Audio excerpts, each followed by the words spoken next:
Kamera var. 1, 2, 3. Kamera var, biz yoxuq. Biz yoxuq deyəndə ki, simmetrikdir. Simmetriya deyəndə ki, mən bu arada simmetriya xəstəsi kimi bir şeyəm. Yəni ya da xəstə deyiləm, yəni müalicə alıram da belə deyək. Tam o əməliyyatlıq da deyiləm də. Amma keçən dəfə Yəni simmetriya xəstəliyin əməliyyatı olur. olmur Brad. Yəni bir şeyin İfratlı deyilsə. Hə, bir şey biri var əməliyyat edəsində, bir də var ona Nəysə, müalicə. çox uzatmayaq söhbəti, Brad. Cəmaatın vaxtını almayaq. Davam elə, buyur, eşidirəm. Bu saat neçədir? Mən indi buradan çıxsam. Option bu şey bilirsən nə görə? O şey vardı. Biri var ki, hə əməliyyatlıqdır yoxsa müalicə ilə gedir. Məndə müalicə söhbətidir. 2 dənə dərmandan bir şey oldu. Prosta mən hardasa 1 il bundan qabaq prosta biz bir şeyə viza üçün idi səfərlərimə şəkil çəkdirdik. O şəkli götürdüm mən. Green card üçün. Hə, green card üçün. Buradan bir ox qoydum. Kəsdim. Kəsəndən sonra o trend də var. O hissəni mirror edirsən, bununla birləşdirirsən. Brad, 2 dənə adam oldu da, 2 sifət oldu da. Bir sifətlə o biri sifət arasında 6000 kilometr və yaxud da 7 qitə fərq var, həqiqətən. Biri Ərəbistan liqasında 4-cü liqada oynayan bir komandanın, hansı ki komanda 20-ci yerdədir və onun 3-cü qapıçısıdır. Yəni ən dibdədə, buradan o tərəfəsi buradan o tərəfəsi şeydir, U21 zaddır yəni. Digəri isə Donnarummadır. Ya arada hardasa bir 300 milyon dollar fərq var da, yəni. Başım o qədər, sifətim o qədər asimmetrikdir da. Normalda simmetrik olanda necədir? Kəsirsən falan, baxırsan ki, eyni adamdır və yaxud da əmin oğuza da oxşayırsan da. Məndə yox Brad. Biri İtaliyanın hansısa Milan yerləşdirərik də bura. Hə, nə? Olsa, o Donnarumma maraqlı gəldi. O şəklimi. Görüm hələ tapsam onu. Mən bu arada qrupa atmışdım deyəsən. Mən belə şeyləri paylaşmağı sevirəm. Yəni mən baxsınlar ki, necə maraqlı insanam da. Hə. Yəni biri nə bilim çox belə zadəgan ailəsində doğulmuş biri idi. Digəri isə belə ərəb də, yəni bilsən necə. Çox pis idi. Bu məlumatla nə edirsən?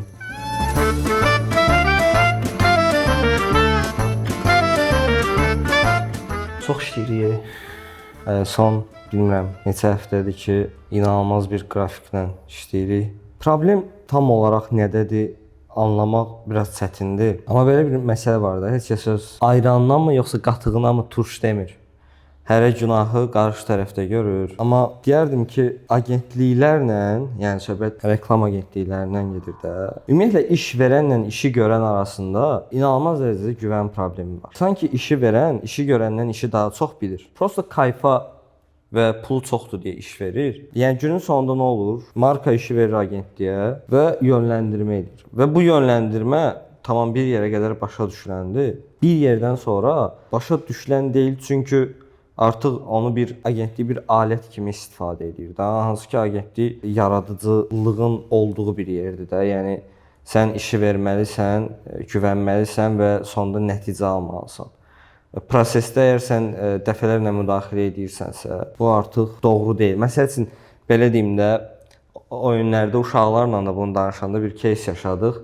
Markaların birindən bir brief gəldi, bir qablaşdırma var idi, qablaşdırma istəyirdilər. Belə oldu ki, söhbətlər getdi. Adamlar bizə dedilər ki, bəs şeyində bütün kreativliyinizi göstərin. Okey, göstərək. Təbii ki, bizim həmin o briefi aldığımız əsnada çoxlu suallarımız oldu. Bəzi suallara cavab tapdıq, bəzi suallara cavab tapmadıq. Hətta bəzi sualları belə bir geri dönüş aldıq ki, heç bunun seçmə aidiyyatı yoxdur. Siz sadəcə işinizi görün.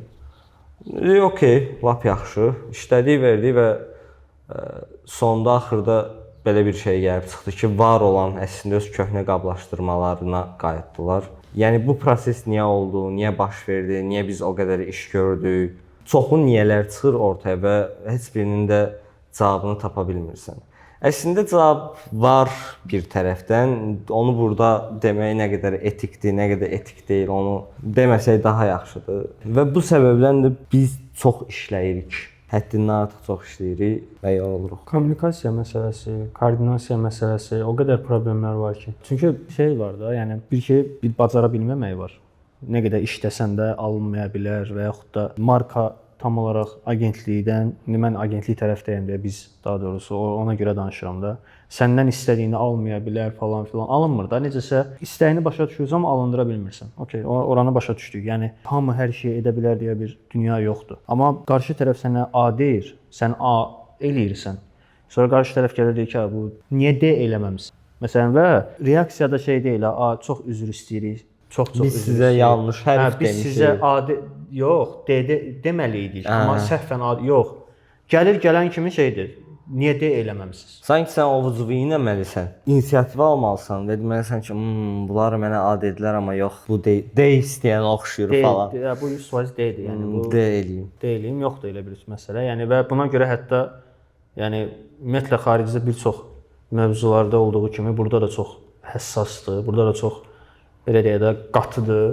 Hətta qaydalar agentliklər müəyyən bir belə deyə də editdən sonra artıq əlavə ödəniş almağa başlayırlar falan. Bu həm də işin ciddiyyətini göstərir. Bizdə isə yox. Yəni biraz həqiqətən bazardır, yəni bazar işidir. Yes. Sanki hər şey limitsizdir. Bir də çox absurd rəylər gəlir. Baxırsan və o an şey düşünürsən ki, bu rəyi bildirən adam görəsən nə yaşayır? Yəni həqiqətən görəsən nə yaşayır? Belə danışanda biraz sanki çox bilmiş kimi çıxırsan, amma həqiqətən o situasiyada olanda başa düşürsən ki, yox, sən bundan çox bilirsən, həqiqətən çox bilirsən. Amma bu sənə rəy verməyi və o rəyi çox ağıllı formada sənə verməyi ki, tipa məzələnirsiniz, bu belə olmalıdır. Yəni bir də ən bombası şeydir, sənə sayt və ya tool yönləndirən. Allah Yəni o bu işin şeyidir də, yəni tipa burdan eləyə bilərsiniz. Get tullanla məsələlərsən ola. Səncə mən bunu bilmirəm. Ya və burdan eləyə bilərsiniz dediyi şeyi ya biz ümumiyyətlə yaxşı deyil deyə heç ümumiyyətlə baş qoşmamışıq. Girməmişik, tool olsun, sayt olsun, AI ilə çox işləyirik də, AI hansısa bir şey olsun və ya ümumiyyətlə girmişik, aylar öncə girmişik. O aylar öncəsinin trend olub, nəyisə bacarıb o şeydə, məsəl üçün AI-də və yaxud da hansısa bir tooldur. O vaxt nəyisə bacarıb, ondan sonra yerində sayıb, çünki AI dayanmır da, yəni hər həftə yeni bir yenilənmələr gəlir, toollarda yeni bir yenilənmələr olur falan və sən artıq baxırsan ki, məsəl üçün AI olanda bizdə agentlikdə də ay ərzində absurd bir büdcə çıxır ortaya ki, sən əslində bunların hamısını işlətməlisən. Çünki bunlar hamısı AI ekspertlər bizim içimizdə olan, onlar tərəfindən sınaqdan keçirilir. Onlar tərəfindən həftəlik olaraq izlənilir. Bu xəbərlər oxunur. Hətta bu şey kimi də olur. Məsəl üçün atıram, tutaq ki A markasına investisiya edilir. Sən artıq 2 ay sonrasında düşünürsən ki, mən bu A markasına bir dənə qayıdım baxım. Çünki investisiya demək pul deməkdir. Pul demək inkişaf deməkdir də. Yəni o daha da yaxşılaşa bilər. Və bir dənə bir şey çıxır ki, yəni bir ay əvvəl işlətdiyini üstünə çıxır. Bir ay əvvəl işlətdiyin növbəti ay onun üstünə çıxır falan filan. Belə məsələn bazarda çox kiçik bir həcmdə şey qalır da səndə. Atıram AI tool paketi qalır ki, sən onları aylıq artıq sənin üçün bu labüddür, sənin işinin getməyi üçün. Və bütün bunların yanında sənə biz burada A-dan, B-dən, C-dən danışırıq. X4 adında bir dənə sayt atırlar. Yəni X4. X-in 4-cü versiyası da o tərəfidir. Oradan o tərəfəsi şeydir. Akta oldu. Yəni Xəzərin o tayıdır, Mavərə'n-Nəhr. Ən sevdiyim sözlərdən biridir. Mavərə'n-Nəhr. Yəni dənizə qədərki ərazi. Çünki oradan deyildiyi üçün də bizdən deyil. Və baxırsan ki, bu sayt, yəni saytın o deyir, sən salam aleykum deməyindən bildiyimizdən normal adamdır. Adam deyirsən, saytın dizaynından bilirsən ki, bu normal saytdır da. Yəni prosta bir dənə, iki dənə şeyi necəsə bacarıb və bunu qarşı tərəf sənə elə bir şeylə deyir ki, də sanki sən məsələn atıram bir həftədə işləmirsən proyektin üstündə. Bir həftədə bu toolu niyə işlətməmisən? Bir. İkincisi işlətsəydin mən istədiyimi alardım. 2. Üçüncüsü də ki, yəni toolu da mən verdim də, neyim də gəlim özüm ciyərimi də verim, yəni gəl ki eləyəsən. Bir də çox əslində incə bir nüans var. Bir tərəfdən və o deyirə empatiya qurmaq falan. Bir tərəfdən markaları başa düşürəm. Rəy verən insanları da başa düşürəm. Markanı ümumi olaraq başa düşürəm ona görə ki, oradan bir büdcə ayrılır reklam agentliyinə. Ümumiyyətlə reklama bir büdcə ayrılır. Marketinqə bir büdcə ayrılır və bu büdcə elə xərclənməlidir ki, bundan nəticə götürülsün, reklamlar olsun və bu reklamlar birbaşa satışa təsir edəsin. Okay, bura kimi hər şey good. Yəni zaten olmalı olan budur. Amma ikinci bir tərəf hansı ki marketinqin içində rəy verən adamlar. Təbii ki, hamısını şamil eləmək olmaz, amma deyərdim ki, 50-50-yə boş adamlar çoxdur. Həqiqətən boş adamlar çoxdur. O Cem Yılmazın bir dənə stand-up'ı var. Deyir ki, nə idi o? Gizli işsizlər var. Mesailər. Mesailər. CEO-lar bir də mesailərə. Gəlir səhər tezdən, nə edəcəyik bu gün, nə yapacağız? Ay bir kahvemi alayım, ay bir toplantı yapalım, nə yapacağız bu gün? Axşam oldu, bay falan. Bilirsən necə həmin o gün ərzində tipa işlədiyini göstərmək üçün nəsə bir rəy bildirməlidir. Və o tipli adamlar genəldə işini bilmədiyi üçün verdiyi rəylərdə çox absurd olur da, başa düşürsən və qalıb baxırsan ki, o deyil də, yəni. Çünki işini bilən adam işini bildiyini bildirmək üçün ekstra nələrsə sərf etmir də. Bu adam oturur zaten işini bilir. Yəni mən işimi daha da uzadım, bunu bir çətin proses halına gətirim və yaxud da bunu elə eləyim ki, bu yəni 3 günlük bir əziyyətin var da, əslində yarım saatlıq bir şeydir. Sadəcə sən bunu uzadırsan və qarşı tərəfdəki də insan da, yəni. Bu arada bəzən AI belə adamın üzünə qayıdır da, deyir ki, şeydir məsələn, AI o toolların birini belə necəsə qamçı düzəldiblər də işlədəndə, kod yazanda.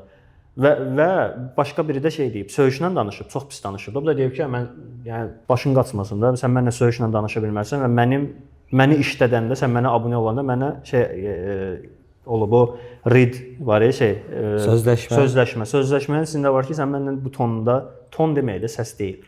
Yəni bu cür sözlər işlədə bilmərsən və bağlanıb. Bildiyin o AI o adamda bağlanıb və supporta da yazılır ki, zor eləyib. Belədir. Və adam çünki o şeyi də oxuyub. AI-dır da. Yəni AI nə oxuyursa ona uyğun hərəkət edir. Şey yoxdur. Belə yaradıcı şuuru yoxdur. Hal-hazırda şey mərhələsindədir. Bütün bilgiləri toplamaq və onun üzərində nəsə bir işlətmə mərhələsindədir və o sözləşməni o da oxuyub da. Və görür ki, qarşı tərəf neçənci dəfədə bundan yaxşı danışmır. Və sən insanla işləyirsən. Yəni bu insanın nə bilim, yəni haqqın yoxdur da yarım saatlıq işi götürüb 3 günə bunu adamın mazgisini xarab eləməyə. Həm ya haqq məsələsini də ümumiyyətlə kənara qoysaq, yəni reklam agentliklərinin ümumiyyətlə işi nədir? Deyək ki, sən X bir məhsul satırsan, nə bilim, su satırsan, tamam? Bir su markasısan. Zaten reklam agentliyinin məqsədi odur ki, sənin markanı səndən birinci çox istəməlidir. Sənin markanın satışını səndən çox düşünməlidir. Nəyə görə çox düşünməlidir? Çünki sənin üçün satışın artması demək, sənin reklama daha çox büdcə ayırmağın demək və bu reklam agentliyinin qazanmasına gətirib çıxardır da günün sonunda. Plus bunun mükafat tərəfi də var, yaxşı iş verirsən. Yes. Əslində biz sənin markanı səndən daha çox istəyirik və sənin markanı səndən daha çox düşünürük. Və ən önəmli nüans nədir burada? Əslində reklam agentlikləri marka sahibi üçün çalışmırlar. Əslində reklam agentlikləri markanın hədəf kütləsi üçün çalışırlar. Yəni bizim normalda sənin istəklərin qozumuza olmamalıdır. Yəni necə olmamalıdır? Sən yaxşı iş istəyərsən bizdən, okey, o qozumuza da ayrı bir məsələ. Amma spesifik şeylərinki var, yəni, o deyil də, o sənin markaya uyğun deyilsə və biz bunu bazar araşdırması eləyərək, istər yerli bazarda, istər xarici bazarda, istər sənin hədəf kütləvi araşdıraraq belə bir qənaətə gəliriksə ki, bu sənin markaya uyğun deyil, deməli qardaş, bu sənin markaya uyğun deyil. Yəni özündən Amerika kəşf eləməyin adı yoxdur da, başa düşdün. Nə bilim, bunu nə vaxt başa düşəcəklər, ümumiyyətlə bu mədəniyyət nə vaxt formalaşacaq, nə vaxt bir qaydasına düşəcək, bilmirəm. Bəlkə də heç vaxt düşməyəcək bunun üçün. Çünki deyəcəksən ki, nəsillər dəyişməlidir. Yox. Çünki günün sonunda baxırsan ki, oradan sənə absurd rəyi verən adam bəzən hətta sənin yaşda kiçik olur. Qarsan deyirsən ki, okey, tamam. Hayır. Yox, bunun nəsillər falan, nəsillər deyəndə ki, yəni təbii ki, bayağı bir nəsil keçməlidir. Yəni hətta bir şey var ya, biz hal-hazırda 5-ci varoluşda yaşayırıq da, 5-ci. Daha doğrusu bundan əvvəl 4 böyük məhv olub da, hansı ki dünyada olan bütün canlılar yəni 1%-ə qədər düşüb eləyib.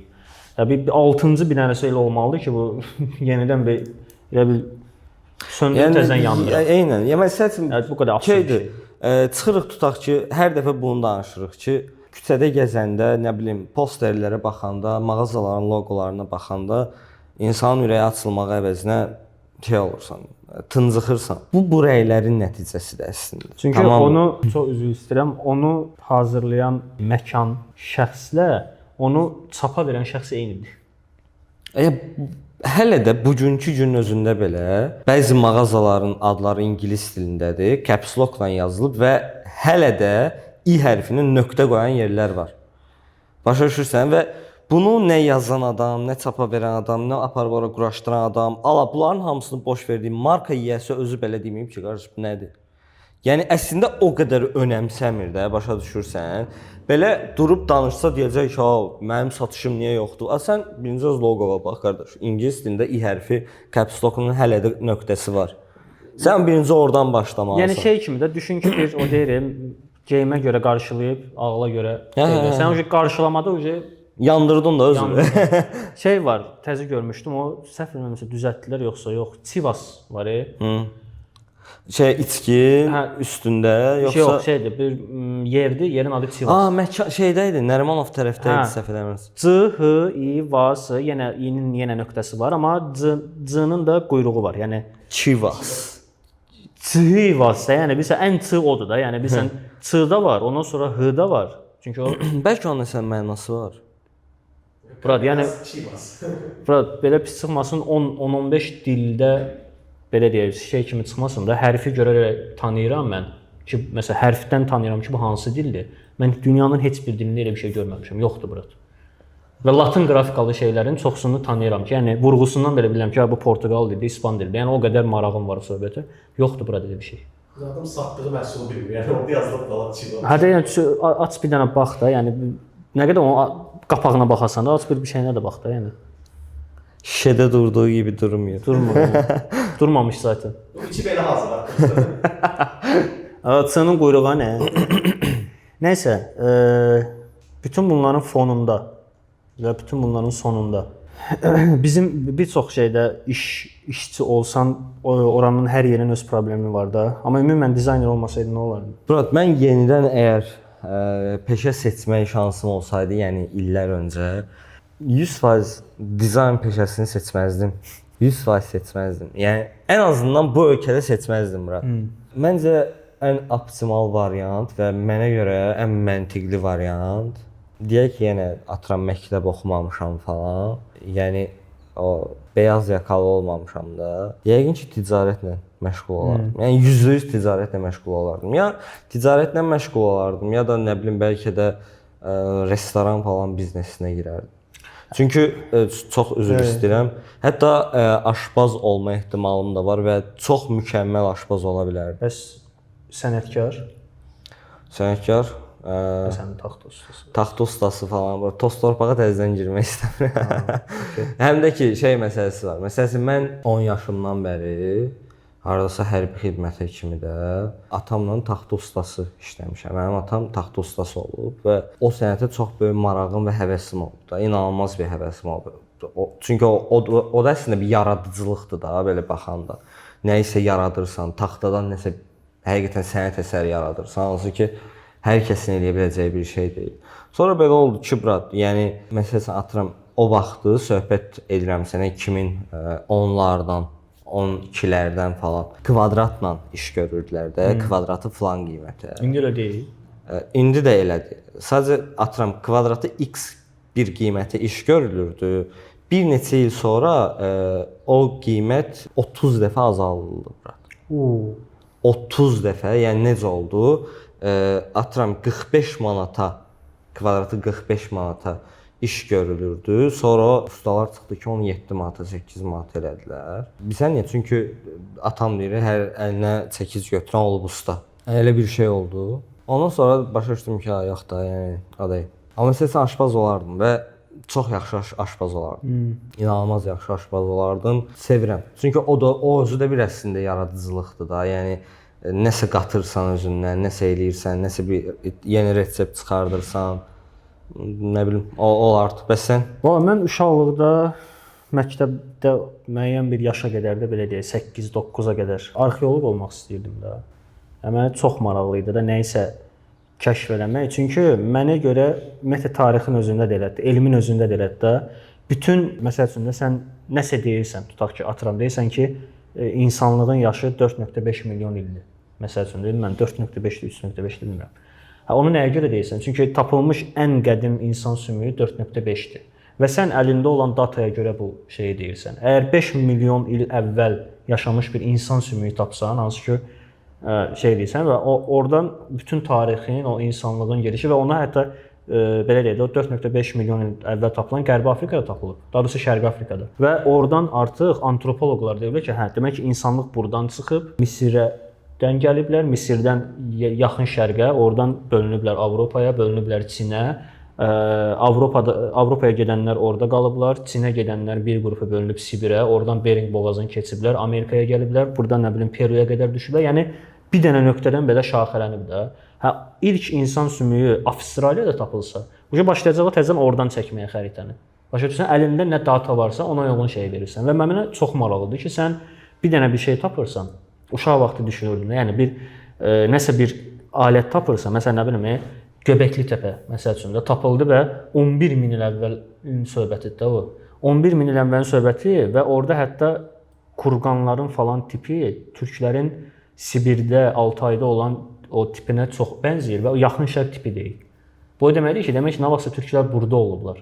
Məsələn, həmişə deyirlər də Yunanlar var idi, sonra türklər gəldi falan. Onlardan demək ki, qabaq oldu. 11 min il əvvəl çox böyük bir şeydir. Və sən bunun üzərinə bütün tarixi dəyişdirirsən və fakt qoyursan ortaya. Heç sən də bunun şey olmaq istəyirdim. Bu sualı bir dəfə mənə nənəm də verdi, rəhmətlik. Dedi ki, nə olmaq istəyirsən? Dedim, arxeoloq. Dedi, elə bir dənə qəbir qazanımız satmır. Ya o gündən... Ay öyle. Hə, o gündən mənim o sənətə olan Həvəsin. Hə, hörmətim yox, hörmətim hələ də qalıb, amma həvəsim öldü və ondan sonra dedim ki, biraz özvə yığışdı. Yəni bir arxeoloq 3 sənə sümüyü tapmayacaqsa ölkədə, 6 sənə sümüyü var da. Nə şeydə, amma belə düşünəndə nə olmaq istərdim? Böyük ehtimal yenə bir maaşlı işdə olardım. Elə bir şeydə olardım. Çünki mənim hələ də düşüncəmdə biz bunu birinci verilişdə danışmışdıq da, riskdən falan biraz çox ehtiyat edirəm. Yəni elədiyim şeyə hətta qiymət belə verə bilmirəm də ki, yəni bu şeyin dəyəri nə qədərdir əslində. Çox verə bilmirəm. Yəni o işin əhli də deyiləm. Məsələn, mən maaşlı işi əslində heç sevmirəm. Mən də sevmirəm, amma məcbur. Yəni. Dediyim ki, məsələn, atamla usta işlədiyim vaxt, heç vaxt orada iş maks 10 gün çəkərdi də, hansısa evdə və yaxud da ki, sexdə işləyəndə bir iş, əgər nə qədər ağır olur olsun, maksimum 10 gün, deyək ki, 12 gün ondan o tərəfə çəkmirdi də. Məsələn, 3 gün də işləyib çox yaxşı qazana bilirdim, bir həftəlik işdə də çox yaxşı qazana bilirdim və həqiqətən dövrünə görə sənətin qiyməti var idi deyənə. Çox yaxşı pullar dönürdü o vaxtı. Mən daha sonra hərbi xidmətdən sonra Bakıya gəlib maaşlı işə girəndə mənə biraz qəribə gəlir ki, nə, indi mən maaşı aldım. 30 gün. Bunu necə bölürlər ümumiyyətlə, yəni. Və 30 günə başqa pul gəlməyəcək falan. Və mən başqa pul olmayacaq, yəni nə, bir də 30 gün sonra alacağam falan. Və ciddən pulu necə bölməli olduğumu bilmirdim. Çünki öyrəşməmişəm də, yəni gedirdi 3 gün işləyirdi. Çox yaxşı bir pul alırdıq da, başa düşdü. Yəni həqiqətən də bir ay fırlana biləcəyim bir qazanc əldə edirdim. Yəni və bölmək kimi bir dərdin yox idi. Hə, dərdin yox idi. Çünki nə bilim, usta deyir, yaxşı usta bir də kimi ac qalar da, bildin necə? Yəni iş həmişə olurdu. Belə yəni elə bir dərdin qalmırdı sənin ki, mən bunu bölüm ayın axırına kimi falan. Ona görə yəni birinci dəfə maaşlı işə gələndə belə qaldım ki, okey, tamam. Birincidə yəni çox gec öyrəşdim mən ona. İndi də bölə bilmirəm, o ayrı bir məsələ. Amma yəni öyrəşməyim çox çətin oldu. Avra biz 2 eşşəyin arpasını bölemirik, onda qalıb bölürük. Eşşək yoxdur axı. Olsa böləcən də. Hantavirus. Ha sən də başım bırax onu. Başım bırax biraz, Allah bezliydi. Bu arada bizdə keçən həftə Məhəmməd qardaşımızın, düzdür hal-hazırda onun studiyasında deyilik, xəyanət eləmişik. Bundan öncəki podkastlarda gördüyünüz studiyanın yiyəsi, ənkəsini ad günüsü idi. Həqiqətən deyə bilərəm ki, həyatımda gördüyüm ən solidni, ən mədəni, kulturnu da, brat. Çox brat. Hamı nə hərəkət eləyəcəyini, belə hansı mahnıya necə oynanacağını, nə tempdə falan filan, yəni elə bir ki, həqiqətən şeydir də, yəni Cümhuriyyət dövründə bir məclisə yığışmısan da. Hə, balo idi. Balo idi həqiqətən, hə. Bir qırmızı xalça satmırdı. Onu buradan bir daha təbrik edirik. İnşallah növbəti yaşında da belə bir səviyyəli, maraqlı ad günü Və partisi heç deyək də. olmasa belə deyək də, bu dəfə bağ evində şey elədik də, düzdür. Onun üçün bizim üçün bir fərqi yoxdur, amma qəşəng bir yerdə olsun. Yəni belə mən bilmirəm, atıram o vaxt. İndi var, Gülüstan sarayı var indi. Hə, Gülüstan sarayı kimi bir şey də olsun. Yəni Bu arada hələ də orada çox böyük tədbirlər falan, dövlət əhəmiyyətli Hə, tədbirlər keçirilir. Çoxdanın şeydir. ha, Gülüstan sarayı vaxtdan var. Mənzərəsi var. Hər heç vaxt olmaz. İçərişəhər tərəfdədir. Şeydə də, hə, Flame House-un aşağısındadır. Hə. Okay. Gələn dəfə orada elə ad gününü və bu ad günündən də gördüyün kimi biz, yəni çöllüyümüz var. Hə, yəni belə. Nəysə, belə. Sağ olun. Öpürəm.